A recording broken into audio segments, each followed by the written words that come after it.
After drinking just a single drop of the mysterious potion, the chimpanzee's body began to grow incredibly strong. The once ferocious T-Rex was brutally slaughtered by him. To avenge the Tyrannosaurus, Spear lifted the entire basin of potion and drank it all down in one gulp. The next second, Spear went berserk and charged into the ape village for revenge.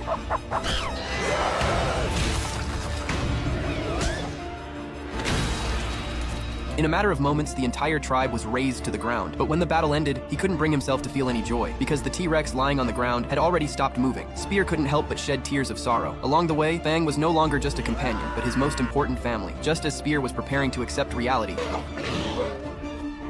he heard Fang's faint heartbeat. Spear saw hope once again. He quickly searched for anything that might save Fang's life. Soon, he discovered a water bag left behind by the apeman. After confirming it contained fresh water, he immediately used it to rehydrate Fang. As the clear water flowed into his mouth, Fang finally opened his eyes slowly. Seeing this, Spear's heart, which had been in his throat, finally settled. However, new dangers were just around the corner. The valley was littered with corpses. The strong smell of blood was attracting nearby scavengers. Meanwhile, Fang's wounds were still oozing blood, so he mixed mud with water, carefully smearing the mixture over Fang's wounds to mask the scent of blood with the slurry. But even so, vultures kept appearing here, already beginning to circle overhead. Spear decided to move to a new location immediately, but there was a problem. Fang was too large and Spear couldn't possibly carry her alone. Suddenly, he remembered the bamboo poles and vines on the ground. A bold idea struck him. He sprang into action immediately. First, he dug anchor points into the ground. Then, he joined the bamboo poles together. Finally, he bound them tightly with sturdy vines. Before long, a makeshift stretcher was finally complete. Spear mustered all his strength just to barely lift Fang onto it. Then, gritting his teeth, he dragged him step by step toward the open. Sweat dripped constantly, and his arms were gradually losing sensation. But he never stopped, because he knew that if he stopped, Fang might never wake up again. After an unknown amount of time, the two finally reached the riverbank. Spear first gathered enough fresh water to continue caring for Fang. Just then,